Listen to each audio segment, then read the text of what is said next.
I'd like to call to order the City of Monona Facilities Committee meeting Monday, July 25th, 2022. Brad, I assume you have the roll. I do. So we'll go through number 2. Do I have a motion to approve the minutes from November 17th, 2021? So moved. Do I have a second? Second. I have a second. Any changes, corrections, additions? Hearing none. All those in favor say aye. Aye. Okay, the motion's carried. Is there anyone here tonight to make an appearance? Fred? No. Nobody here? Doug, Call, and David with Arrow and Everly are going to present on their agenda item, but that's it. Okay, great. Thank you. Then we'll close the appearance section. There is no unfinished business, so we'll move to new business number 6A, staff updates and committee discussion. Yep, and so the first item on the update is for the community center renovations. Doug, Paul, is it Paul or Pal? Depends on who in my family you ask. Okay. You can say either way, I don't mind. Okay. He's going to be presenting on the planned community center renovations and the design and scope of that project to this point. So go ahead, Doug. Jake Anderson, Director Anderson, is not going to be present tonight. He's not able to make it. He texted me and let me know. We've worked on this for a while, but pretty slowly along the way. Maybe it was last year or the year before we started and did kind of a preliminary master plan report. We looked at all the different projects that would be nice to have and did a little cost estimating that was, I think more than the city felt like they could budget for projects in this building. After that, we came back to start the project to actually document and construct some of the wish list. And so what we have here, which I'll share. Well, I can't share. Would you guys either enable screen sharing, or do you have my drawings that you could share? Yep, I can scroll down. All right, perfect. So within this packet are a handful of areas that we are proposing different remodeling projects for. They're split up kind of by the senior center and Parks and Recreation, but some of them kind of serve both entities. Diane's main concern in the senior center is kind of her office is very small. It's also really cold. So we were looking at a project that would enable her to have more space in her office. And then they really need a purpose-built space to do wellness type activities with some of the members of the senior center. So they do like clinics where they bring in a healthcare provider and trim toenails, things like that, whatever. So part of our remodeling project was to take over some storage space and turn that into a kind of a multi-purpose room that has clinical functionality. Doing some of this stuff means we have to find locations for other things like the mop sink and things like that. And then the stair, one of the major complaints is that the staircase is not very safe. It's pretty narrow and it wiggles when you walk up and down. And, both Jake and Diane consider it a safety hazard.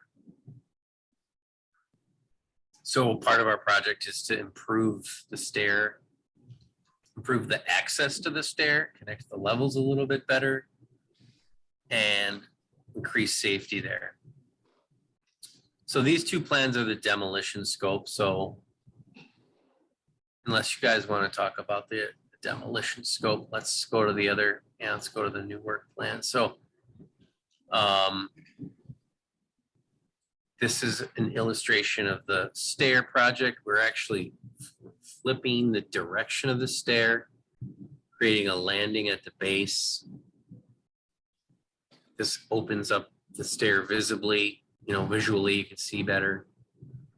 And creates a little bit more space on the ground floor actually that we're not using. There's also a little bit of a reception desk built into this area as well. Scroll down. This is the upper view of the stair. You can see we've opened up the corner again. Some of this is really just to make the space feel nicer. It's a bit chopped up. And I don't know if you guys remember how the old staircase into the library was from the ground level up. There was just like a 3-foot hole, and then you went up a really sad staircase. The renovation we did there kind of created a much more welcoming opening. So we looked at this in a similar fashion. Could we make these floors connect a little bit better? And we asked questions about like noise and things like that. Not a huge concern here. So we felt good moving, in that direction. Just a quick question, just to the left of that illustration there, is that like an accordion door there that they're going to use to close that off? No, that's just a screen. That's just a decorative type of a screen. Because I know currently they have the capability of closing that off. So Yeah. Second floor or however, ground floor, first floor, if they have multiple users, they don't commingle. Right. Is that going to be an issue? That was a question we asked, and they told us they weren't using that functionality and they didn't need it. Okay. So that's I'm more of a assuming, decorative element. I'm assuming in opening it up that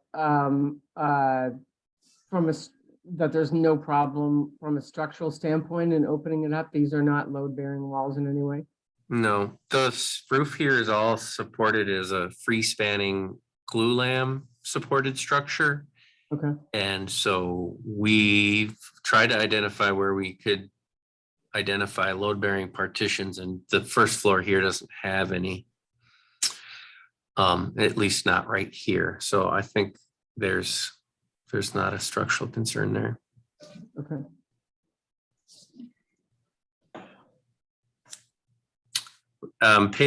Go down another slide for me, Brad. I don't exactly know what's coming next. Oh, this is detail for that wellness room. So sink and basic stuff, really not a whole lot needed, but just having a sink and cleanable surfaces and comfortable furniture was the goal there.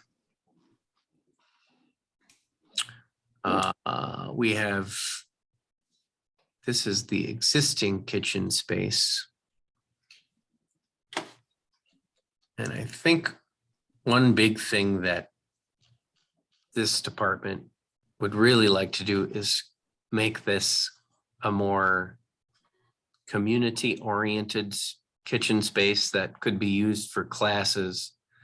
It can be used when there are daycare type activities happening here. This is heavily geared towards a daycare type operation. We've got cubbies and things like that. We've got hand washing sinks for art projects.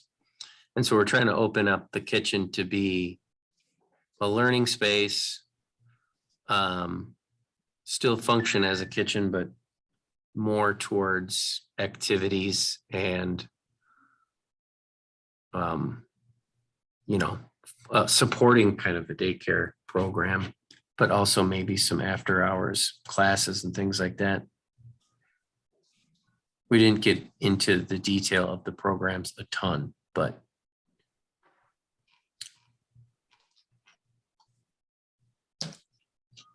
and then finally, I think just trying to help park staff with workstation space. They have more people than they had space for. So revising some of the office spaces to accommodate their group better.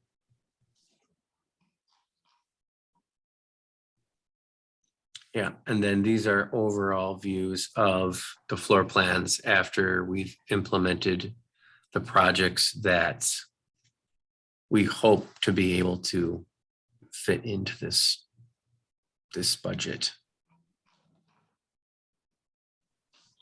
So Doug, It's not, yeah, go ahead, sorry.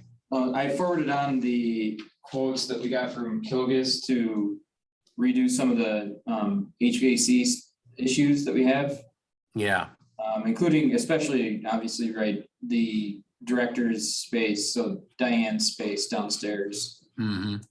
Is that going to be something that we can include with this project? Right now, her space is essentially unconditioned, so. Mhm. Well, so the answer is yes, of course. I think the way we're going to go about mechanical work is by bringing on a design build contractor. Right now, within our scope of work, we don't have room for like a mechanical engineer to understand and redesign these systems, which would be a pretty expensive project. So we're hoping that we can write up kind of a performance type spec for spaces that are inadequate. And then we'll need to have a contractor scope out kind of the mechanical work that needs to be done for these other areas.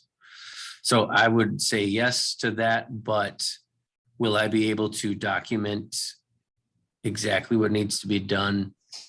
No, but I think, you've had Kilgus look at it, so we should be able to obtain what needs to be done from them and include that.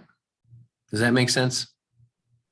Yeah, would it be that you like kind of leave it up to the contractor to figure out how to best service the different areas with new or rebuilt HVAC?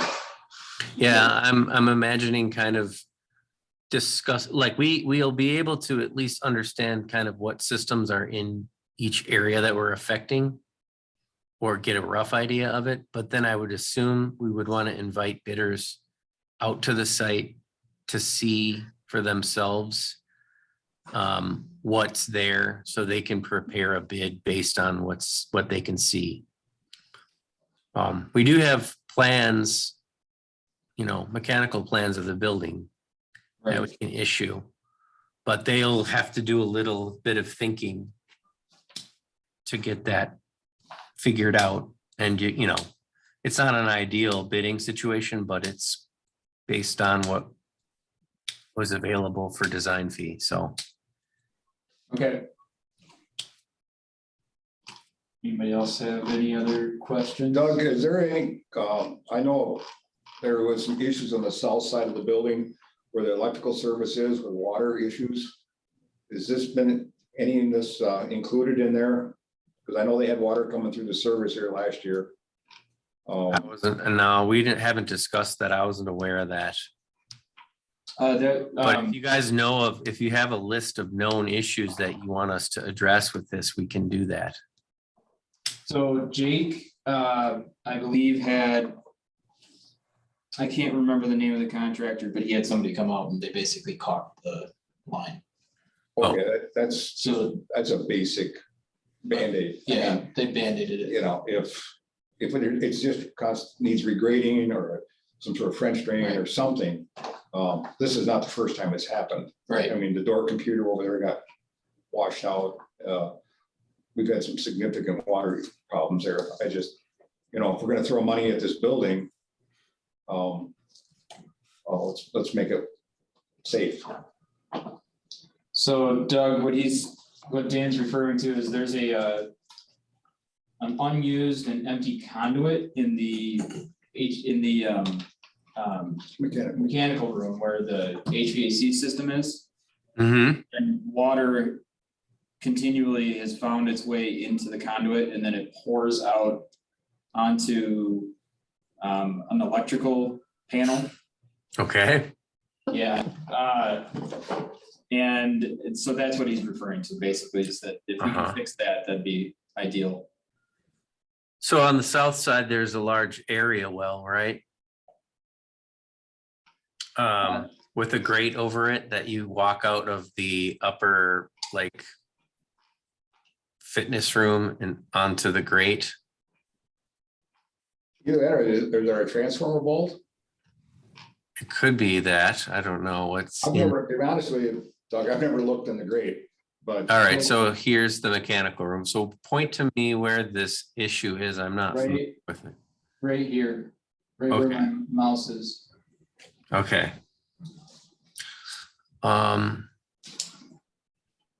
Yeah, I mean, if you've got a markup going here and you want to just add that to this, that we can. Is there a reason it's still there? Cost money to take it out. I mean, if it's the conduit to bring water into the building, just, Well, I mean, hydraulic cement or whatever, but yeah. there's obviously a drain issue there too. I mean, if water's getting into it, let's fix whether it be regrading or, like I said, drain tile, whatever. But it's leaking in just through the conduit. I mean, To my knowledge, Yeah. that's where it is, but I've just been down there numerous calls and literally water is running over the top of the panel. The door computer, the access control, that got fried, so. Those are the kinds of things we're concerned about. Mhm. I'm guessing this building's gonna be here for quite a while. And we're gonna, like I say, throw money at it, let's just. As long as the contractors are there, it's regrading or whatever. Yeah, I'm looking at this corner and it's actually graded. Well, I think maybe there's a retaining wall along there where there might be some sort of window into the computer lab. That could maybe be part of the issue. We'll have to take a look at that, see what's going on there.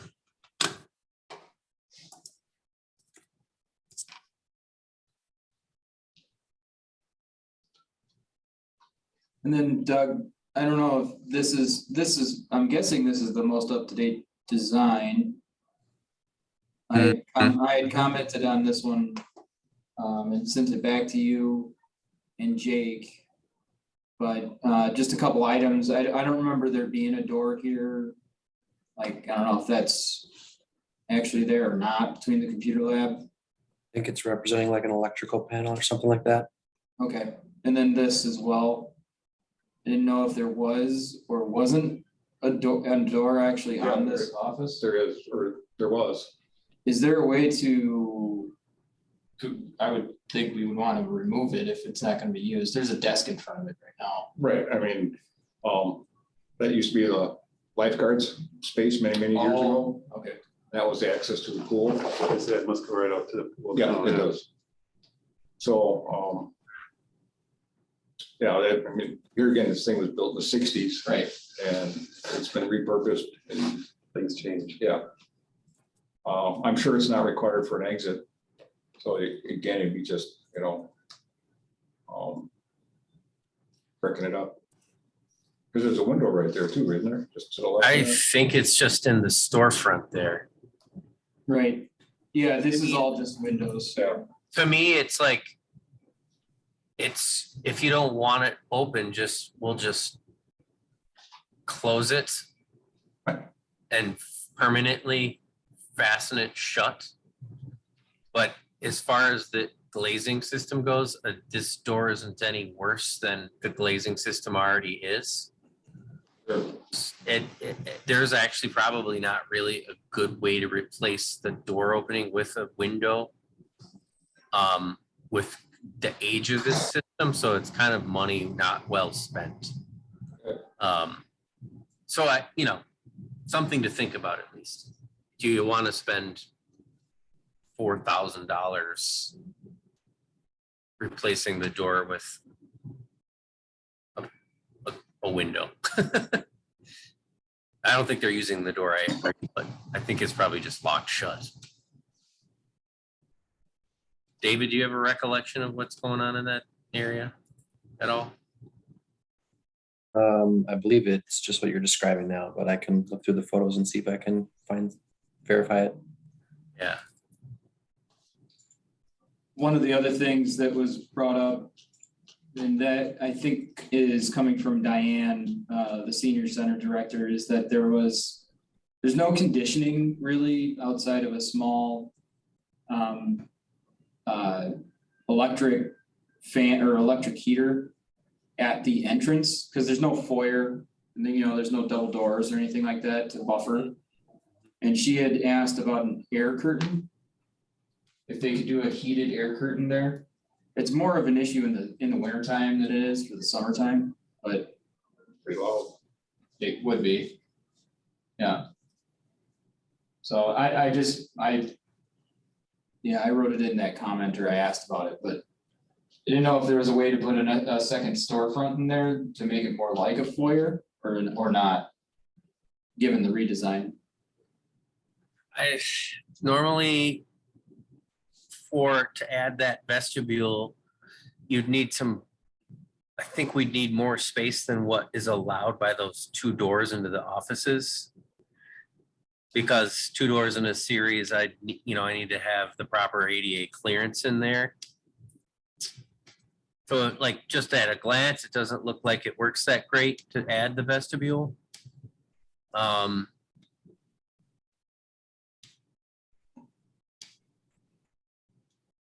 I think that would be a nice option there, but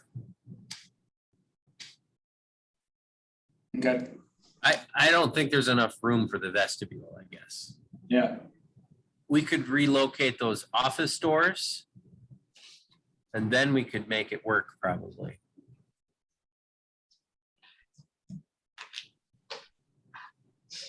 I mean, the space is what it is, and that, like Doug says, I know that glazing in that building is 50 years old. So, I'm thinking, Doobie, you can help me out here, but just even a split system, something in there just to, condition the room. Because I know it's cold in the winter and it's hot in the summer. Yeah, I mean, so let's talk a little bit about the air curtain. I don't love the air curtain, especially for where this is. It would be loud, like somebody said, and it's right next to Diane's office. So that would mean loud for her. And also it will mess up people's hair. Some people take pride in their hair when they come out What do you say? to socialize. So, that's not awesome. They do work, but I don't know that's the right solution. I think if it's just cold in there, adding a cabinet heater here is probably the right call. At least to warm up that area. So that might be part of the whole heating that office area too. Yeah, you could kind of just take off from whatever new ductwork goes to the office space, basically. Or I'm thinking just an electric unit heater there Okay. to the wall. Because there's one here, it's just not very big, So it's One not, there. there is one here, but it's really small, so. So Right. Brad, I'm a little confused. So are these comments comments that you've made or comments that you've made after talking to Diane and Jake? I guess I'm just wondering, since both of them are here, where they're at with what Doug has proposed to date. Are they, is the wellness room big enough? Are the rest of the other things that Doug has offered here, have they been given the thumbs up by Diane and Jake? I believe Doug, you can correct me, but I'm pretty sure you've just been working directly with them. Mhm. These comments were prior to these are from like a couple months ago, I believe. Pretty sure I got the initial design, and then these were just like questions that I had for Doug. And I put them in because of the fact that I had been talking with Jake and Diane prior to the initial design. And I know that they had wanted things like, for instance, a bottle filling station and HVAC or some type of conditioning at the entrance. And then conditioning in Diane's office space. Those three things were issues, and I just wanted to make sure that they were caught in the design. But it sounds like Doug's taking care of most of that stuff already. So. We did talk about them, but we weren't planning on anything in the entry area there. So that's good to hear that something may be done there. Okay.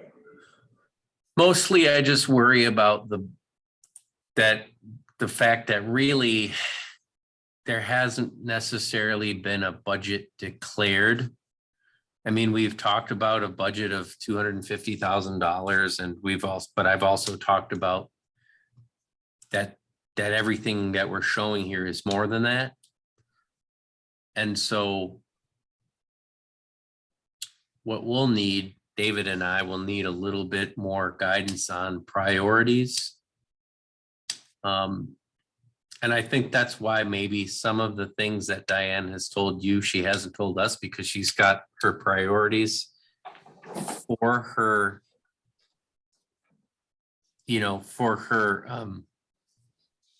I don't want to say clients, the people she serves in the space are the most important to her, and she's very self-sacrificing. So she barely asked for anything for herself. But, there's all sorts of problems we can address in this building. It's just a matter of, what do we have available for funds? So. So, I have a good, Doug, strong- to that point, since I'm as a city council member, obviously very aware of the budget that we were trying to stay within. When you say this doesn't fit within the budget, how far beyond the budget are we talking about with what you propose right now? I mean, guesstimate. It's all a guesstimate, as you know, because that's how estimating goes for us. Let me just see if I can pull up.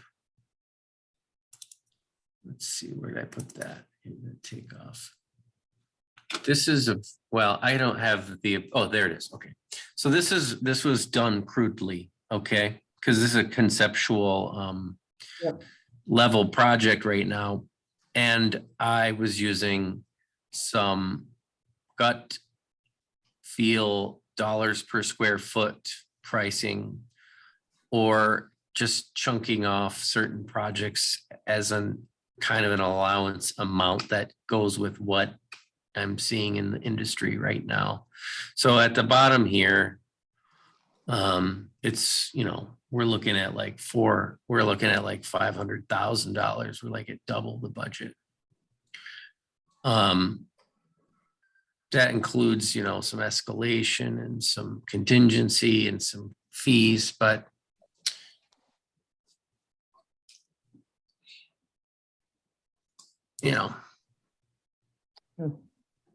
not on budget is what. And this is not, this is not a super accurate cost estimate by all means, but I know it's more than $250,000. So we kind of grouped these items as scope items. Mostly because we added the kitchen piece later. And I wanted to start kind of spelling out where I thought we were price-wise with everything that was discussed.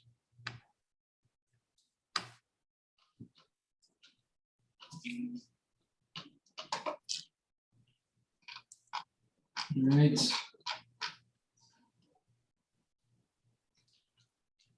So that we can move on to the next agenda item unless there's other comments, questions, concerns, advice.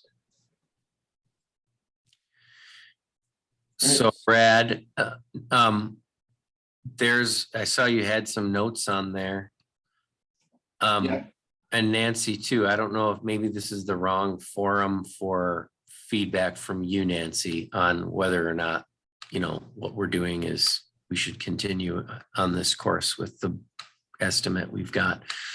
But, typically in my recollection, this is like our 25% review.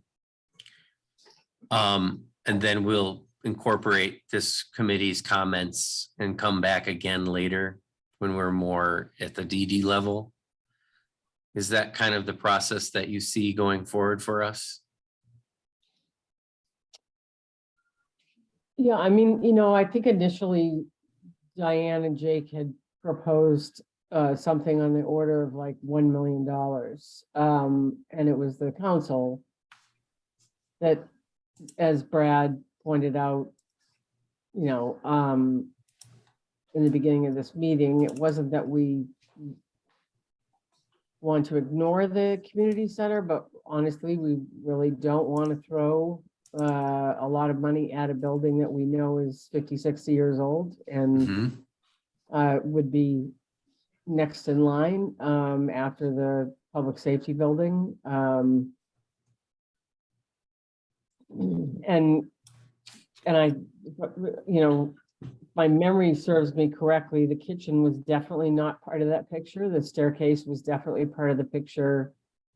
Diane's office challenges were definitely part of the picture. Along with, I think, some park and rec office reconfiguration. But I don't recall the kitchen being, so I guess what I would say is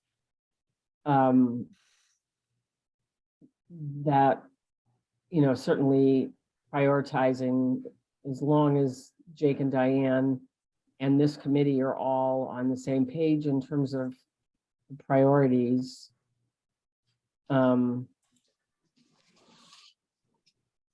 not opposed to continuing along this path, recognizing that at the end of the day, the city council might say, let's do, 2/3 of it and forget the kitchen for now.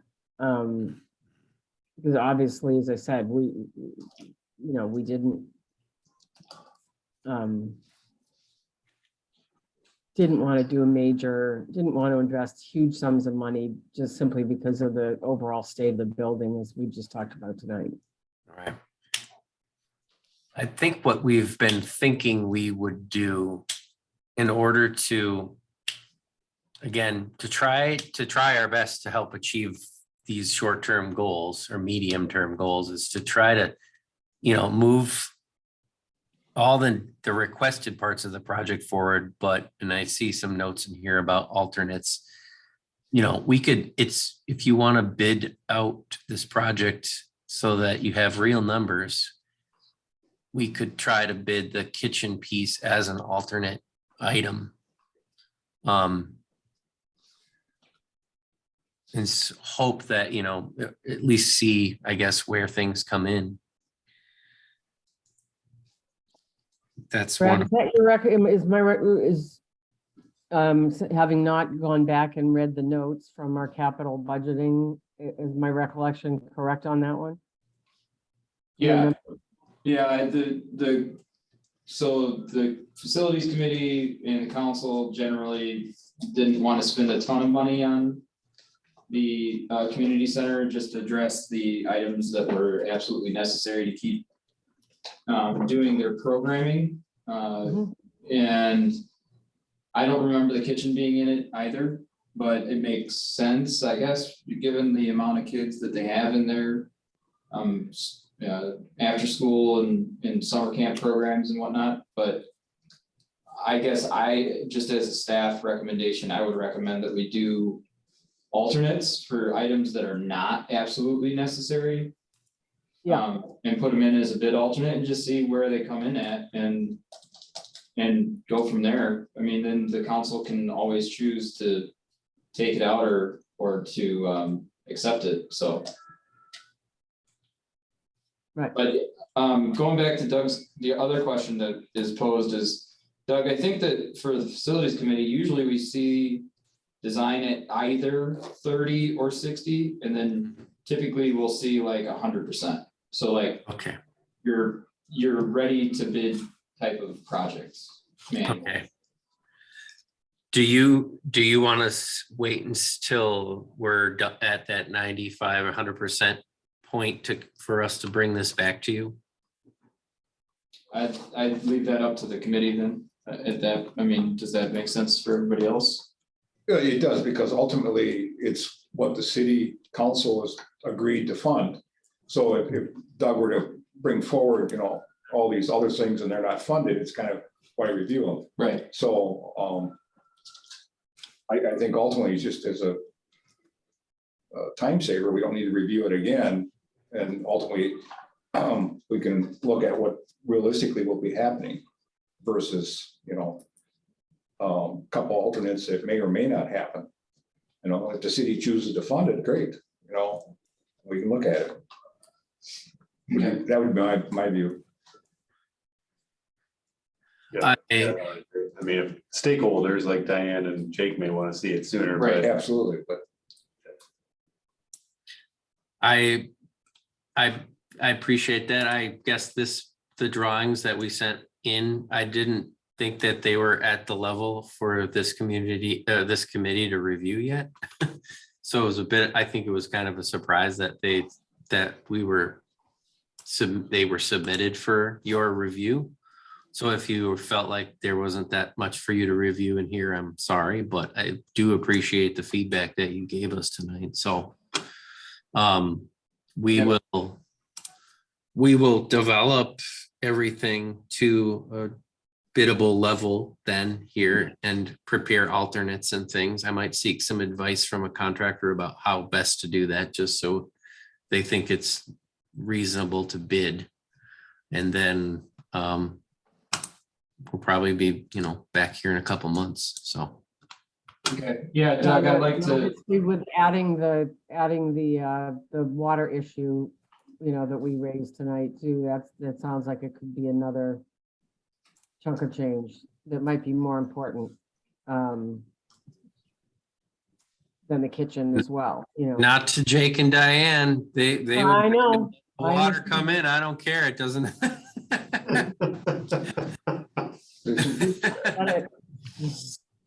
We'll take a look at there. Hopefully there's an easy solution to that problem. Sometimes it's like a bad downspout or who knows, but we'll get over there and take a look. yeah, and Doug, just as so we like to have the facilities committee review facilities related projects before they go to city council capital requests, so that the council has the committee's feedback. That's why we usually try and do like 30 to 60% dependent if we can. Yeah. And then So is it possible that there's a new capital request going out for this, Nancy, that's yet to be enumerated, or is it already decided? Well, it has already been decided. The $250,000 budget was already decided. Now,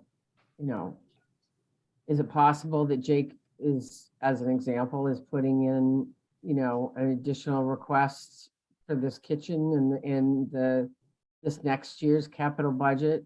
Yes, but I don't have to tell you that we're super tight on our capital expenditures, and we are projecting 5 years out anyway. So, where we would get those additional funds, given that virtually everything that we've projected is likely to be a lot higher due to inflation. It's hard for me to imagine where that would come from. Okay.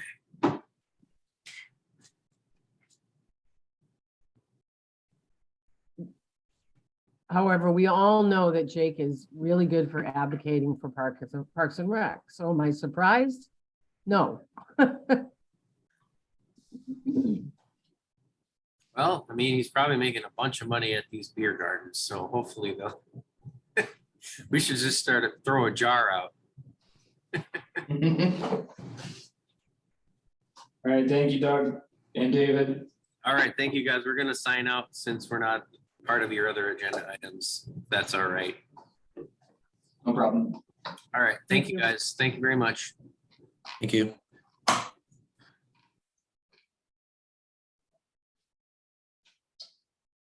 All right, so the next two agenda items are I just put them together basically in the packet. Would be B and C Phase 4 HVAC, which is just an update from me to the committee that the library rooftop unit replacement project is underway. As a reminder, we're replacing all 4 remaining of the 5 rooftops at the library with AON compatible, like basically essentially the same size and same BTUs, all that. We're redoing the control system, putting all new controllers in, all new VAV controllers, all new valves on the VAVs. It's all going to be BACnet as opposed to MSTP, which is what it is now. And then we're going to clean the ductwork, and then the entire upper level HVAC system has been completely redone in year 21 of the building being remodeled. So, and then the plan for phase 5 is that we would engineer a project to essentially gut and redo the entire lower level HVAC system in 2024. So 2023, we would request funds for engineering and design, and they come out and do their inspections and figure it all out and all of that. And then in 2024, we would bid the project and reconstruct the HVAC system in the lower level, which needs to be done. It's just a matter of, right now, our estimate came in after I sent the packet out. It came in today. I want to say total project cost somewhere around $900,000 with engineering for the lower level. So I think they threw a number around $100,000 at design and bidding and observation. So construction administration observation. And the contingency that they threw on was like 25%. So I want to say that it was, whatever 25% of 900,000 is. So Is that today's dollars or is that $24? they're projecting it out to 24 is what they told me. Their estimate is trying to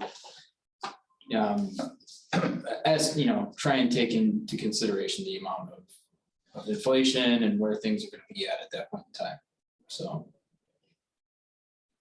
So anyway, that is essentially what the update is for phase 4 and phase 5. We'll see where that lands on the priority list for city council. As Nancy already said, that it's going to be a very tight budget. I know Public Works is already pushing like $3 million in their budget request. So that's just Public Works Department. And if we're going to try and stick at $2.5 million, obviously a lot of stuff is going to go out of the capital. So I can see this project being pushed. The lower level isn't very heavily used. There may be some band-aids we can do in the meantime, like the city council chambers, the municipal room, redoing the HVAC system in that room so that right now it's not controlled by the program. Program reads it and it can see what's the temp is in that room. But the controller, the thermostat in the room is the actual controller. There is no HVAC controller in that space. So the thermostat is turning it on and off, telling it when it's occupied and when it's not occupied. And the only way to do so is to have somebody that knows how to use the thermostat to tell the room that it is in occupied mode, like there's actually people in there, and that you should go to whatever the temp is. Otherwise, it defaults to like a different temperature. So the HVAC system, the program that we have, doesn't control anything in that space. So we could, you know, upgrade that, fix it, and just hope that nothing breaks in the meantime. The worst part about the lower level is that the equipment dates back to like the 1980s right now. But it's just a box with fans in it, really, you know, it's 2 air handlers. So, and an air conditioning, a split system air conditioning unit. So that's where those projects are at. Anybody has So any? Brad, Yep. I have a question about this and more generally, as you know, one of the things that we've been discussing on the sustainability side of things is trying to be better at articulating what the ROI will be on a lot of the investments that we've made in our buildings. Recognizing that, of course, it is a educated estimate, and I know that some of the stuff, you know, you have to replace it anyway. And I'm not suggesting that we shouldn't replace it, but I think that it would be helpful to the council, not to mention individual committees, if there was a way to say, you know, if we're investing $900,000 into the lower level of the library, you know, what kind of return do we expect in terms of energy efficiency? And maybe it's so out of whack to the reality in terms of, you know, that's impossible. But I just think that if there was a way to be articulating that beyond the thing might break and we won't have any air conditioning at all, which I'm not suggesting is not legitimate. I'm just suggesting if there was a way to tell people what kind of efficiencies we would have with a controlled unit or with the kinds of investments you're talking about, that would be helpful. Does that make sense? Yeah, I've asked our engineer, that's basically, I mean, without going into deep details, it's like value engineering. The HVAC system, so basically you'd have to take what we've been spending on an annual basis for the lower level in terms of like HVAC repairs being made, and then how much energy we use just for the lower level. It would be a really difficult task to come up with good numbers, I think. And that's the feedback we've gotten from Strand as well, is that it's not a very accurate, easy thing to do, like ROI on a HVAC system as opposed to like ROI on lights, because that's much easier to calculate. But I don't know if you have experience with that, or if I'm anybody not else a does. mechanical engineer. Yeah, so, the only good way to do it, in my opinion, is an energy model, and it gets costly. I don't think you could do that from an engineering standpoint for less than a week and a half worth of work. So I mean, it's gonna cost $6,000 minimum to take a look at it. Right. There goes your return on investment. I mean, so it's useful. It's definitely a useful tool, especially if you're trying to use energy money to pay for something, or, you know, to do it campus wide if you have a large campus, to really figure out where your money is best spent. But on a smaller project like this, it gets tough. Okay. You can do it with kind of a spreadsheet type calculation, but in my opinion, it's not nearly as accurate, and it ends up taking you almost as much time anyways. Okay, Maintenance deferral money, I think, is always smart to take a look at. If you have problematic units that you're fixing every month and it's taking you, a day to fix everything, that's real maintenance money that's being spent. And we can do that. We can at least break down what we spent in the lower level over the last like 4 or 5 years and just come up with a total, a number to throw at it. So Yeah, realizing that it doesn't really help you with your sustainability questions. no, yeah, well, I It's another certainly tool. get that. Yeah, I certainly get that. I mean, I'm not expecting that a new HVAC is gonna be the end all and be all. But I'm just saying, as it relates to this sustainability generally, that's something that we've struggled with, and I appreciate the candor around it. It's just, it's the old throwing good money after bad thing, right? Once again, it's just like, if we're gonna ask our taxpayers to be putting this kind of bill, beyond, it just, the more we can share in that regard, the better, I think. Both with the council and ultimately with the citizens, as to, why it made sense to spend $1 million on the lower level, and not just on the lower level. I mean, I'm just talking about overall. We've spent a lot of money on the city facilities, and upgrades, and it would just, I think being able to tell the story of what we've gotten back from that, is an important story to tell. yeah, it's just tough to Yeah. put into dollar amounts in terms of HVAC. Sure. Appreciate that. Right, this is just I was just gonna go to the page that has the total. So this was done in 2018. I don't know if anybody else has seen this, and I know Dan and Nancy have both probably seen this, but this is City Hall. Let me get to the library.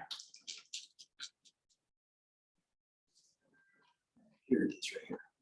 I want to say this is, no. Here it is.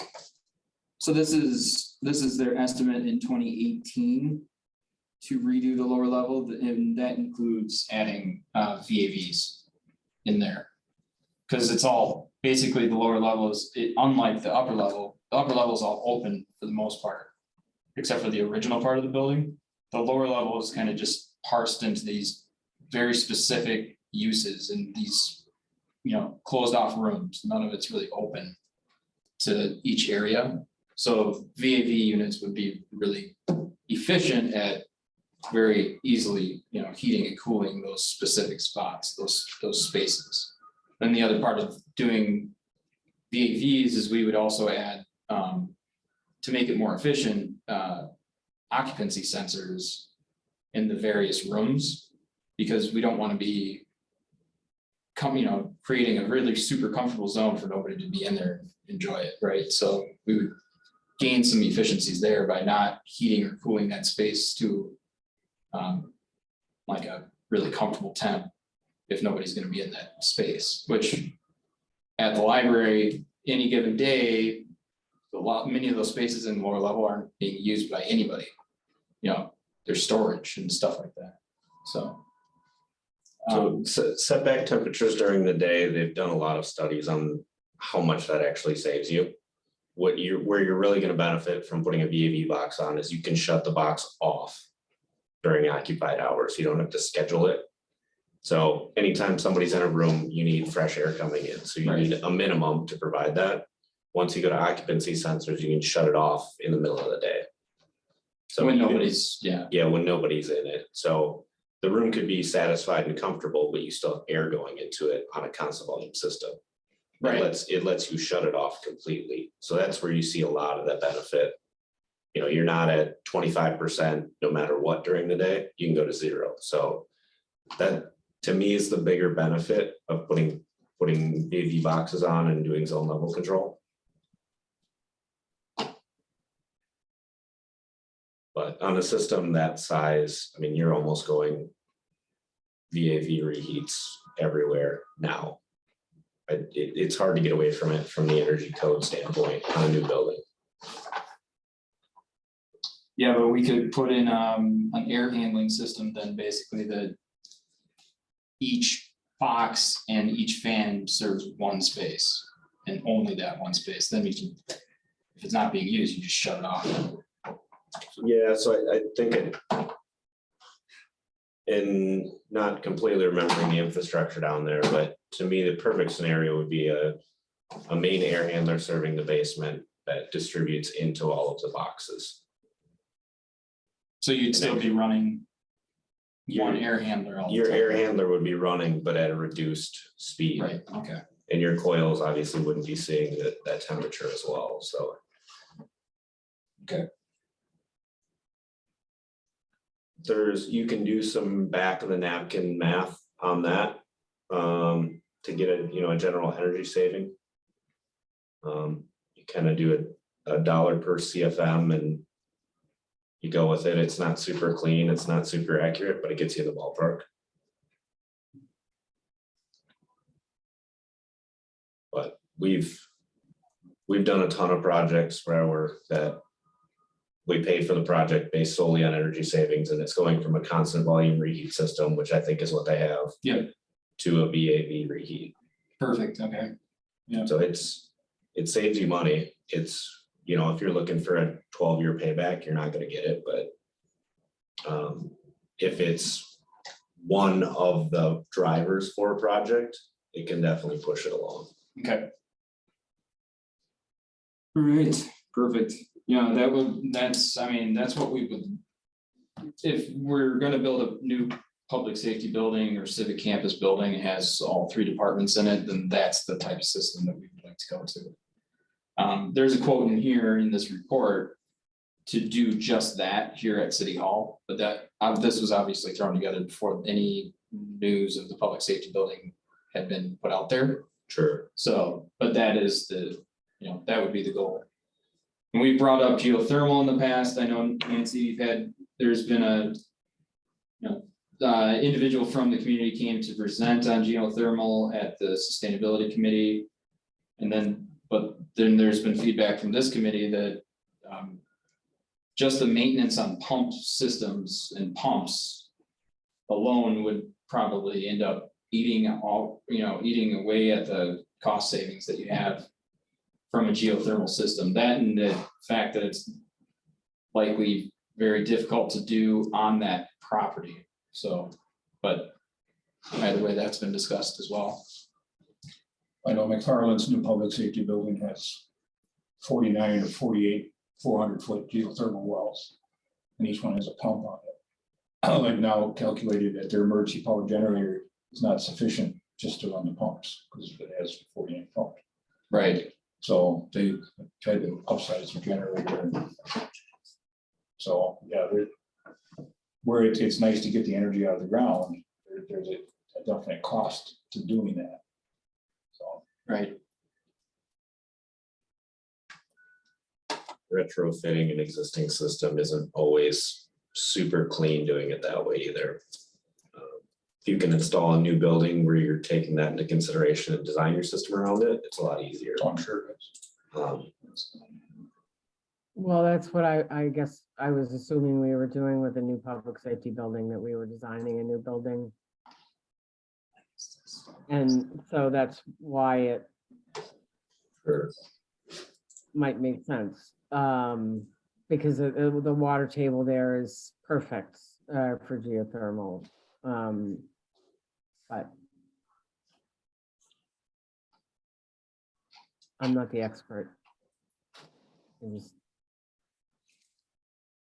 Yeah, it's definitely the technology that's being implemented more and more often. Yeah. It has to be the right application, obviously.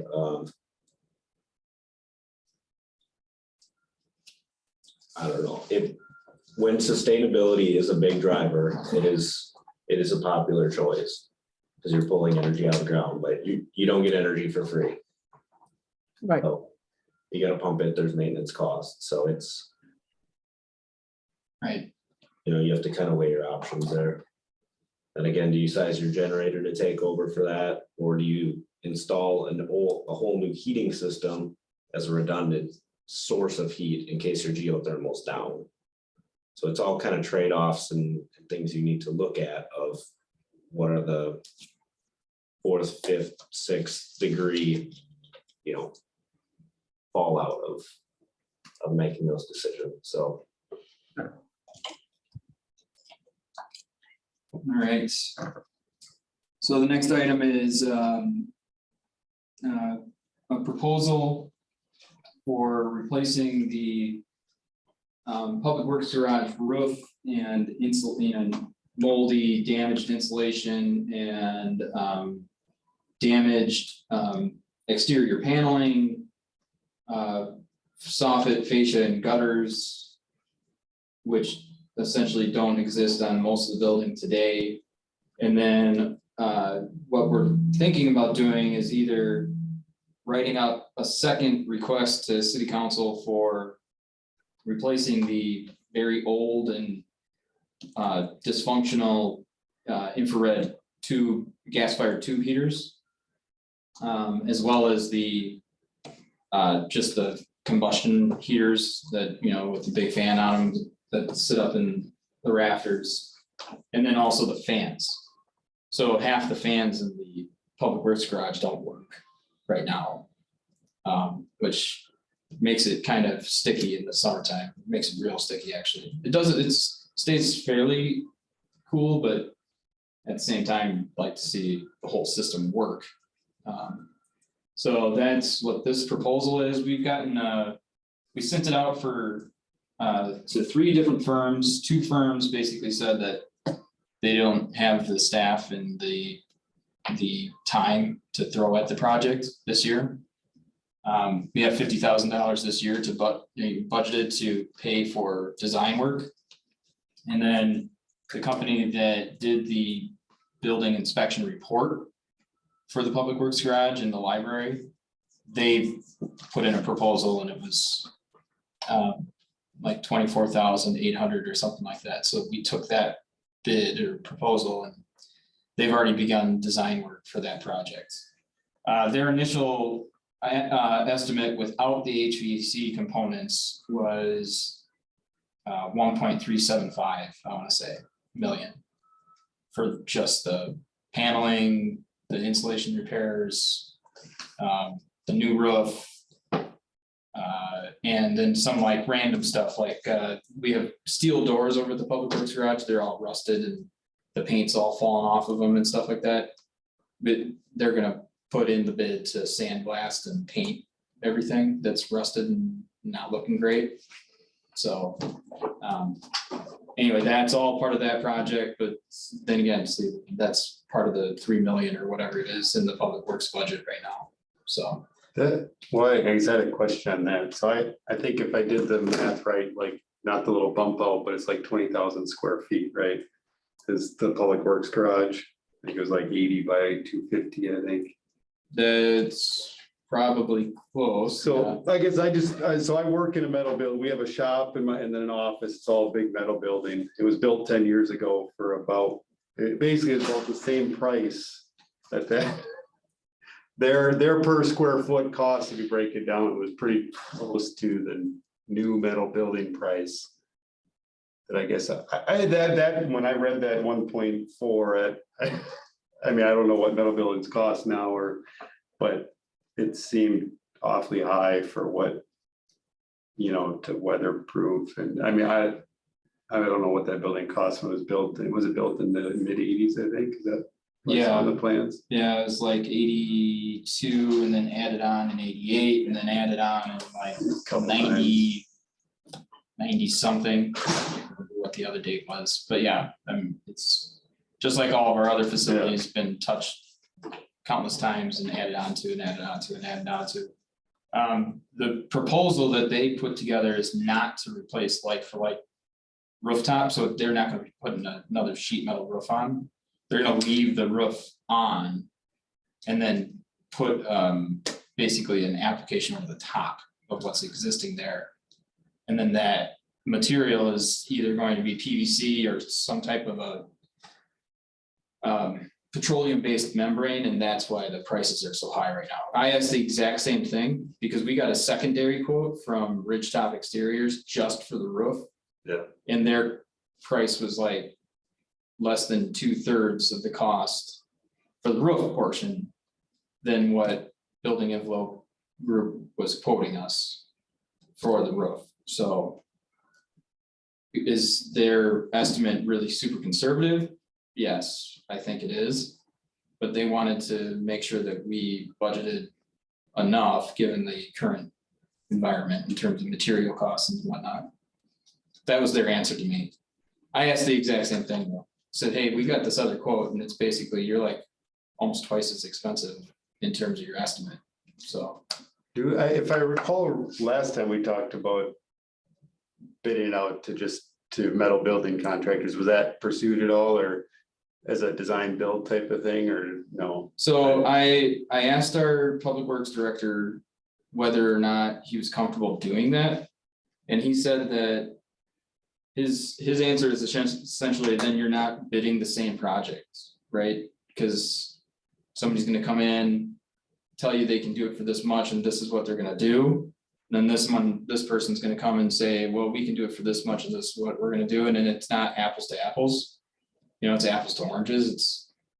So he just wanted to do a bid manual, one, application, whatever it may be, whatever the, suggested fix is. And then put it out. So that everybody's bidding on the same, all the same project then.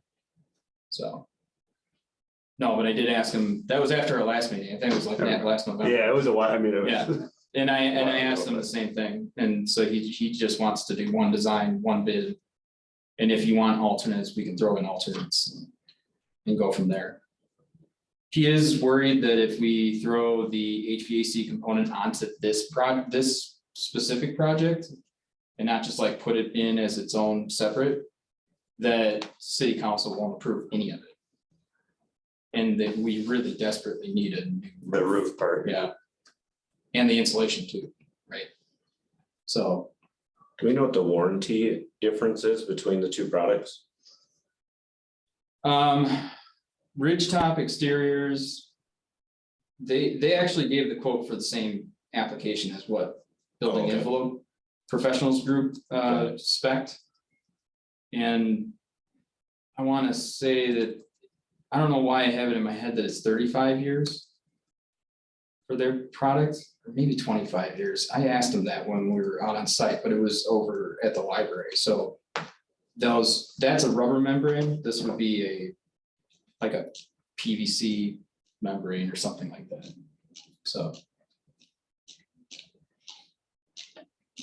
Correct me if I'm wrong, but it seems like what's being suggested is that from the last meeting, as it relates to going after metal building contractors, is that it would be more cost effective, no? Isn't that why it was suggested? My personal opinion is that $25,000 for repairs to a metal building is a lot of money to. When a contractor that builds those buildings for their living may be able to repair it. And then you'd be 25,000 ahead from the get-go, but I'm not 100% sure, but that was why I was asking to bring it up, yeah. But, and I don't know. Saving money on design, basically. Yeah, I mean, it's not, because I guess they did note there was some structural items, but part of that is that their proposal is to make the building heavier. I mean, so if you're just pulling the roof off and putting a new one on, there's not you know, it's a little different than some of the other stuff. I mean, a metal building is kind of a, not out of the box, but it's a pretty simple structure. Right. And I think, I don't know, I was looking at the plans, it wasn't Mort, it was, I forget the company that built that one, but it was one right in Madison.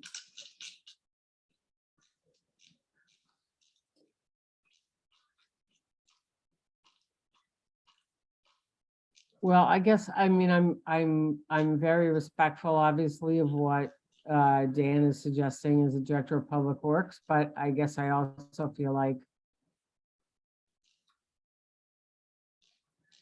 you know, what harm would it do to get a second opinion? Or you know, or, I mean, I know that it's a different kind of bid, but seems like that's why we have the expertise on this committee. Is to be able to think outside of the box a little bit and use that expertise to the city's advantage financially. I sent the minutes and notes from the November meeting to Dan after we met. Mhm. And his response to the idea of design build was basically you'd have to bid it regardless. And so everybody has to bid on the same project, and I think that that's the problem. You can't just put out a bid and basically say, hey, come and build this your way. You know, you have to have like specifications in there that everybody's bidding on the same project. That was how I understood his response. So then I was told to, you know, we have a design budget, and I was told to try and find firms to put the project Yep. together. And I'm sure, I mean, I'll be honest, this is my first foray into any city government or, you know, but it will get more complicated because your bids won't be, you know, they'll be slightly different because everybody will maybe have a little different way of fixing it. So that obviously would present some probably issue or make it more difficult. I will for sure agree with that. They wouldn't all be exactly the same, but.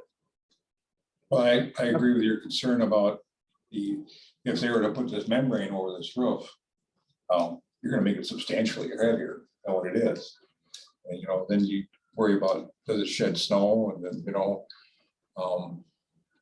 I'm not familiar with a membrane like that. I know about the rubber ones, and they don't shed snow. You know, they have to be melted. We are putting, that's another aspect of this is I feel like somebody recommended this at the last meeting, heat tape around the entire, you know, outside or perimeter, yeah. So that we can get some of that melted. And then gutters too, because right now we don't have any gutters, it just slides right off the rooftop. So.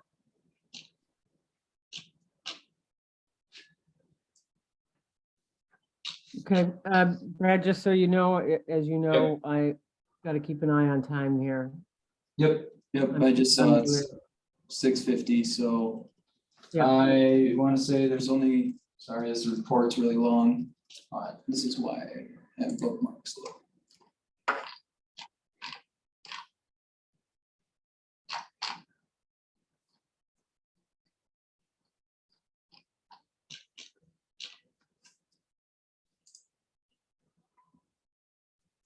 All right, the last one.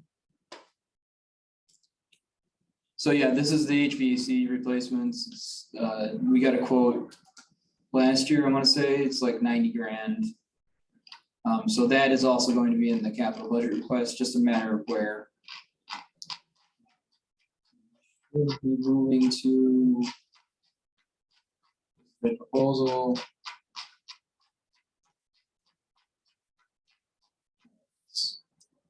All right, so the other item, the other rooftop, library roof and sealant replacement project.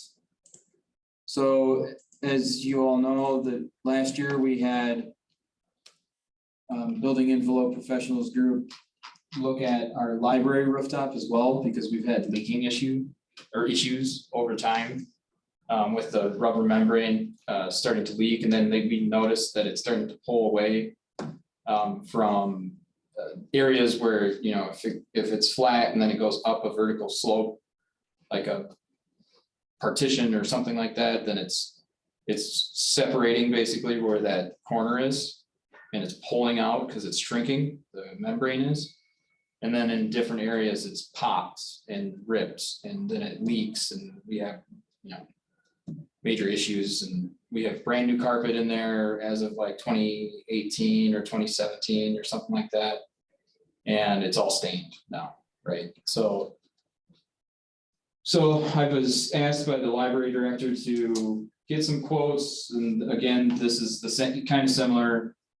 Building envelope professionals group gave us a quote much more expensive than like Ridgetop's was. But still, we're talking, you know, somewhere around $400,000 for roof repairs or replacement at the library. But it is over 20 years old.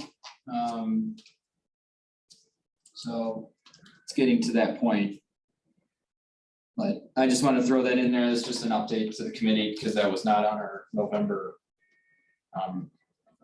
meeting. We talked about the inspection report, but we didn't talk about an actual project planned out to replace the rooftop. So any comments on that? No. And then the only other item is our facilities plan maintenance agreement with Kilgis. We are updating this agreement and entering in all of the new information and new items that we've added in terms of like the units and the controls system. We currently didn't have a controls plan maintenance agreement. Basically, it's just you know, call for service whenever something went down. So this is, they're actually going to come in, test the system, make sure that the programming is correct, speak with staff, make sure that it's operating with the way that we wanted it to, all of that stuff. So this is just an update for the committee.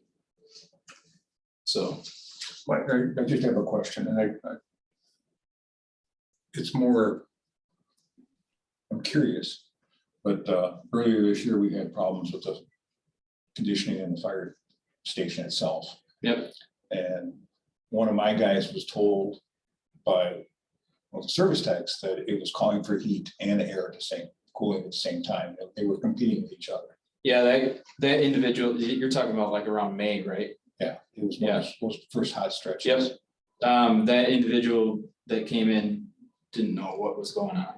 They didn't solve the problem. Well, no, they didn't, but I just, to me, it's a real concern if that's what was happening. They basically, when they had to replace a controller on the HVAC system that ran the AC and heat for those zones. So your office spaces, the bunk room, and the training area. And they forgot to pull a point from the program onto the new controller. And basically the controller was not allowing or not calling for cooling at all. And so it was running heat in some of the, you know, just barely in some of the other locations, which the system is meant to do. It does run heat and cool at the same time at times, depending on what zones are satisfied or not. And so there's other zones that were cold. So they were trying to reheat. And then it was blowing hot air out into the zones that didn't have any cooling in it whatsoever. And it was making it extremely uncomfortable. So I believe I heard all weekend about that. Yeah, so when I came back from Memorial Day vacation, I took another look at it and I noticed that this is not cooling. It's not accounting for the cooling deviations in any one of those three zones. So obviously they didn't pull their programming over. Obviously it's not looking at those zones at all. And that's exactly what happened. So then they reprogrammed it and it worked perfectly. So. But yeah. Okay. That's what happened there. It was their mistake. Then they billed me for $2,600 afterwards. And I'm like, no, we're not paying this. So. That's all I got.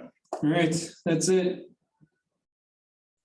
So, yeah, if you guys want to continue to chat about any of this or, you know, you're welcome to do that, but I need to move on to a plan commission meeting. And if you don't want to leap beyond the TBD for the next meeting, if we want to leap to adjournment, we can do that. In which case I'd be happy to take a motion to adjourn. I'll move. Do I have a second? Second. I have a second. All Yeah, those in yeah. favor? All right. Hi. We are adjourned. Thank you very much, you guys. Really appreciate it as always.